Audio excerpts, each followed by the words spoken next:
सच्चिदानंद रूपाय विश्वोत्पत्त्यादिहेतवे तापत्रय विनाशाय श्री कृष्णाय वयं नमः।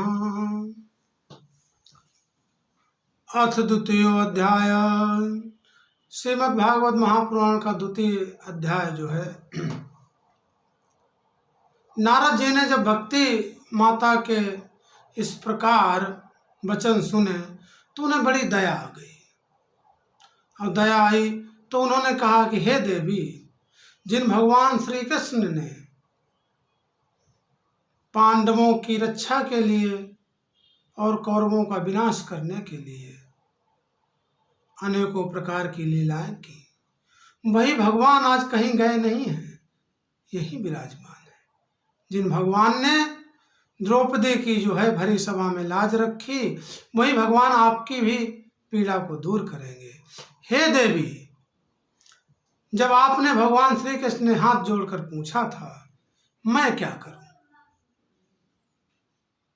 तब भगवान ने तुम्हें यही आज्ञा दी थी कि तुम मेरे भक्तों का पोषण करो।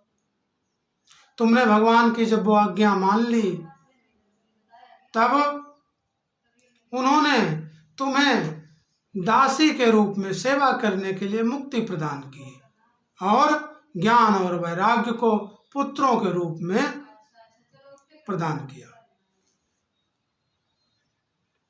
तब तुम मुक्त ज्ञान और वैराग्य को साथ लेकर पृथ्वी पर आई और सतयुग, त्रेता, द्वापर तीनों में आनंद से रही। परंतु कलयुग आते आते जो है मुक्ति आडंबर से, पाखंड से पीड़ित हो गई, तो तुमने उसे आज्ञा दे दी और वो भगवान के नित्य धाम वैकुंठ को वापस चली गई। अब आप जो हैं अपने ज्ञान और वैराग्य पुत्रों के साथ यहाँ पर विराजमान हैं, और जब आप मुक्ति का स्मरण करती हैं तो वो आती हैं और आपकी आज्ञा से पुनः वैकुंठ धाम में चली जाती हैं। हे देवी, ये दोनों पुत्र ज्ञान और वैराग्य कलयुग में अपेक्षा होने से जिस जीर्ण अवस्था को प्राप्त हुए हैं, उस अवस्था से भी इनको निकालने का मैं उपाय करूंगा। हे देवी, इस कलयुग में जो जीव तुमसे युक्त होंगे, वे पापी होने पर भी बेखटके भगवान के परम धाम को जाएंगे, और जिनके हृदय में भक्ति महारानी का निवास होगा, उन्हें प्रेत, पिशाच, राक्षस या दैत्य आदि स्पर्श करने में भी समर्थ नहीं होंगे। जिन पर आपकी कृपा होगी, जिनके हृदय में आप वास करेंगी, उनको स्वप्न में भी यम के दूतों के दर्शन नहीं होंगे। जो भगवान तप, वेदाध्ययन, ज्ञान, कर्म आदि किसी भी साधन से बस में नहीं किए जा सकते, वही भगवान श्री कृष्ण, वही परम पिता परमेश्वर भक्ति के द्वारा तुरंत ही प्रकट हो जाते हैं और भक्तों के कष्टों को हरते हैं, दुखों को हरते हैं। हे भक्ति देवी, आपकी तो इतनी महिमा है, फिर आप क्यों चिंता कर रही है? तो भक्ति कहने लगी, अहो नारद धन्योऽसि प्रीतिस्ते मयि निश्चला, न कदाचिन्दुमुच्चामि चित्ते स्थास्यामि सर्वदा। कृपालुना त्वया साधो मद्दाता ध्वंसिता क्षणात्, पुत्रश्चेतना नास्ति ततो बोधय बोधय। हे नारद, आप मुझसे प्रेम करने वाले हैं, इसलिए मैं सदा ही आपके हृदय में वास करूंगी और आपको एक क्षण के लिए भी छोड़कर कहीं नहीं जाऊंगी। परंतु हे देवर से, मेरे दोनों पुत्र ज्ञान और वैराग्य वृद्धावस्था को प्राप्त हो गए हैं, ये अचेत हैं, इन्हें चेतना में लाने के लिए कोई उपाय कीजिए।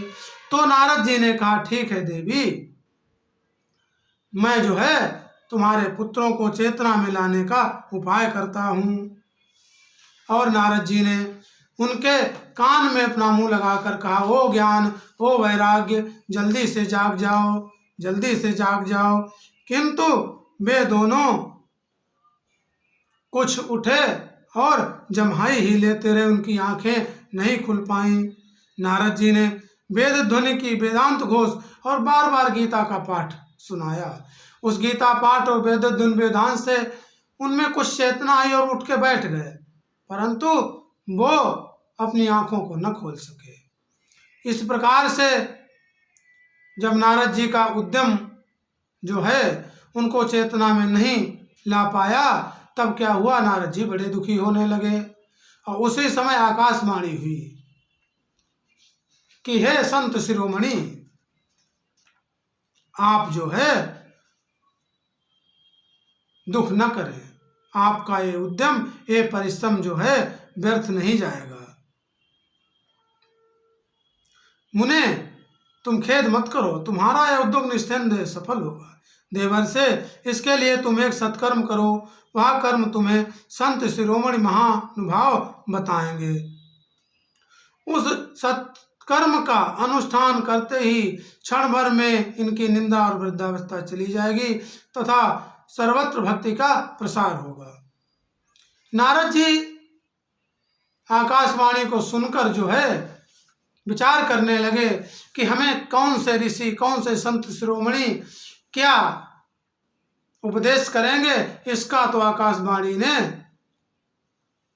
जो है नहीं बताया, उन्होंने सिर्फ संकेत किया है। चलो ठीक है, हम परिश्रम करते हैं। और नारद जी जो है वहां से चल पड़े और तीर्थों में जाने लगे।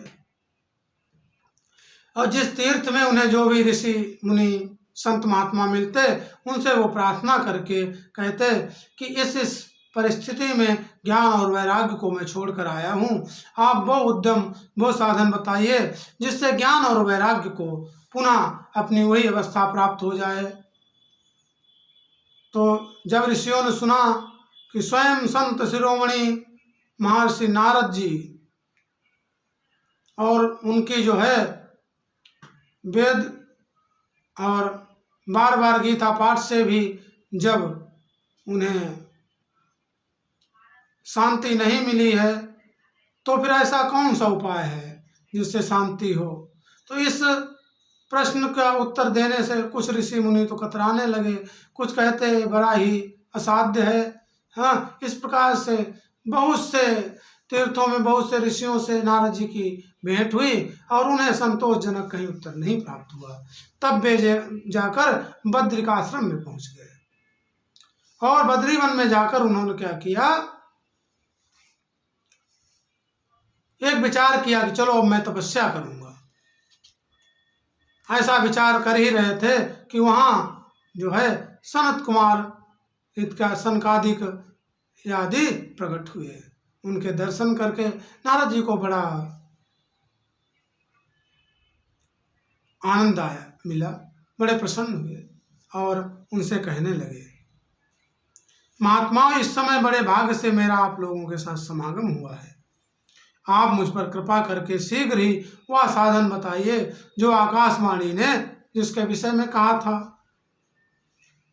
तो उन ऋषि कुमारों ने कहा, मां चिंताम कुरु देवर्षे हर्षम चित्ते समावह, उपाय सुख साध्यो अत्र वर्तते पूर्व एव ही। वो साधन उपाय तो पूर्व से ही विद्यमान है।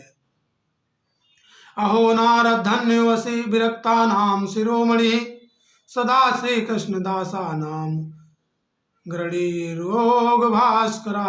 आप सदा ही भगवान श्री कृष्ण के भक्तों को क्या करते हैं, सहायता प्रदान करते हैं, उनको पथ प्रदर्शक का कार्य करते हैं, उन्हें भक्ति के मार्ग पर आगे बढ़ाते हैं।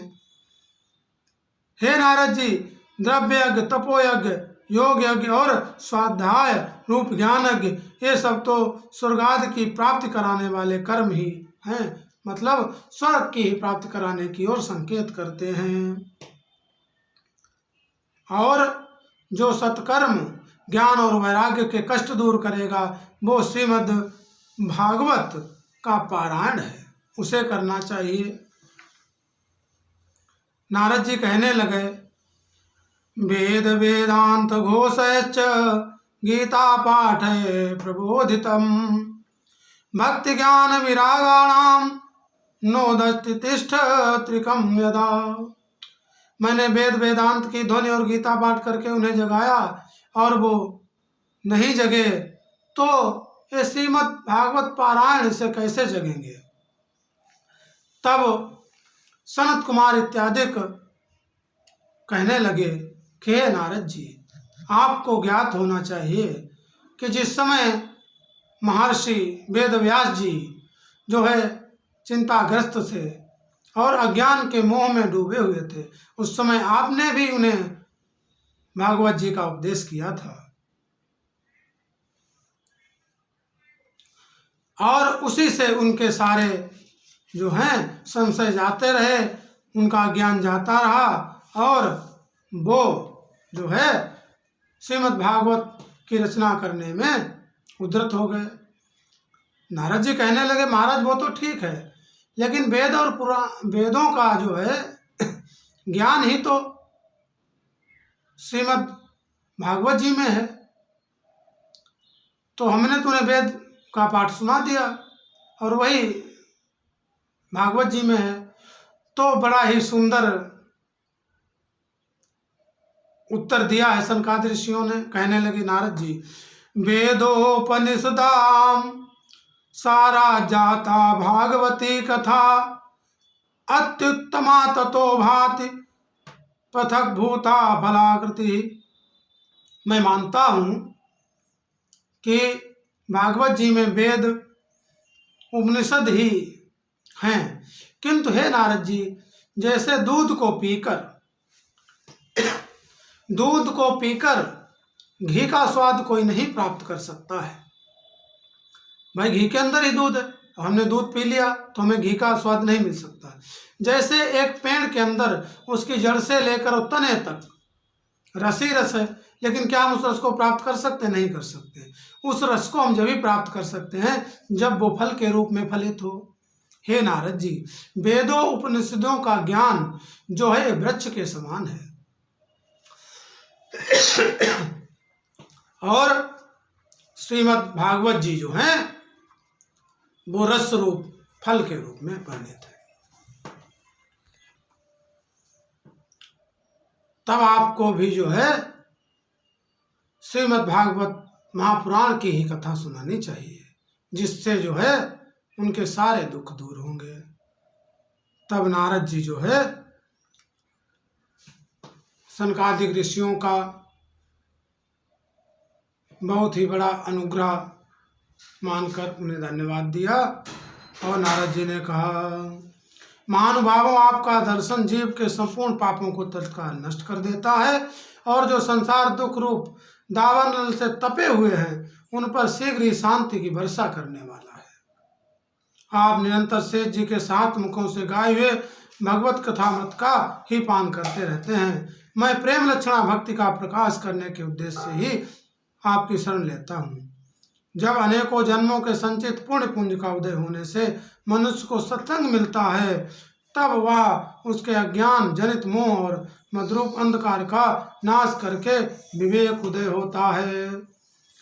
इत श्री पद्म पुराणे उत्तरखंडे श्रीमद् भागवत महात्मने कुमार नारद संवादो नाम 2 अध्याय। बोले श्री सच्चिदानंद भगवान की जय, श्री कृष्णचंद्र भगवान की जय।